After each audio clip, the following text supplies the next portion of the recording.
Ini sudah tibalah saatnya untuk mendapat kemerdekaan mulia Indonesia. Ternyata tidak semua tentara Jepang melawan Indonesia.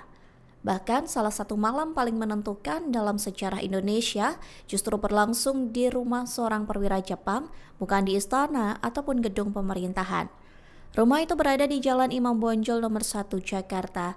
Pemiliknya adalah Laksamana Tadashi Maeda, seorang perwira angkatan laut Kekaisaran Jepang. Ironinya, saat itu Indonesia masih berada di bawah pendudukan Jepang. Lantas, mengapa rumah seorang perwira Jepang justru digunakan untuk merumuskan teks proklamasi? Kisah ini bermula setelah Jepang menyerah kepada sekutu pada 15 Agustus 1945. Kabar kekalahan Jepang memicu desakan dari golongan muda Indonesia agar kemerdekaan segera diproklamasikan. Pada 16 Agustus 1945, Soekarno dan Muhammad Hatta dibawa oleh sejumlah pemuda ke Rengas Dengklok Karawang. Tujuannya untuk mendesak keduanya agar segera menyatakan kemerdekaan tanpa menunggu kepastian dari Jepang. Namun setelah melalui pembicaraan, Soekarno-Hatta akhirnya kembali ke Jakarta pada malam hari. Di Jakarta, mereka kemudian menuju ke kediaman Laksamana Tadashi Maeda. Perwira Jepang ini menunjukkan simpati terhadap perjuangan bangsa Indonesia. Oleh karena itu, ia mengizinkan rumahnya digunakan sebagai tempat pertemuan Soekarno, Muhammad Hatta, dan Ahmad Subarjo. Bahkan, Maeda memberikan perlindungan bagi para tokoh pergerakan nasional untuk menyusun teks proklamasi di kediamannya. Maeda berulang kali melakukan intervensi agar Kempeitai, polisi militer Jepang, tidak mengganggu para tokoh nasionalis. Alasannya agar pertemuan tersebut bebas dari campur tangan Angkatan Darat Jepang yang melarang adanya perubahan status politik di Indonesia. Di rumah Maeda, Soekarno menuliskan konsep teks proklamasi. Ahmad Subarjo dan Muhammad Hatta turut memberikan pemikiran dalam penyusunannya. Setelah konsep disepakati, Sayuti Melik mengetiknya. Naskah tersebut kemudian menjadi teks proklamasi yang dibacakan Soekarno pada 17 Agustus 1945. Dukungan Maeda tak berhenti pada malam proklamasi.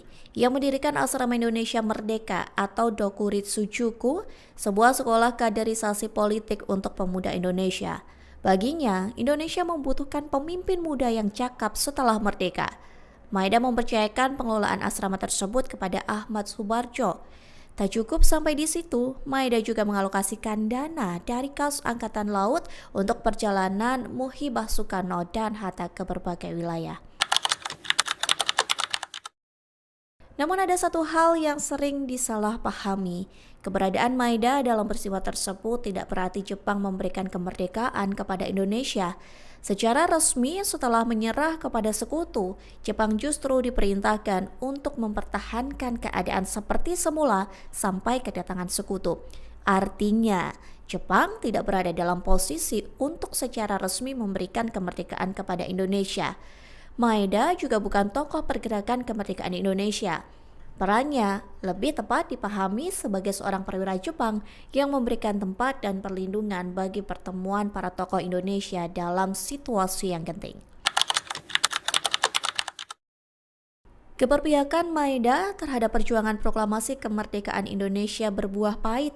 Setelah Indonesia memproklamasikan kemerdekaan pada 17 Agustus 1945, Jepang harus meninggalkan Indonesia.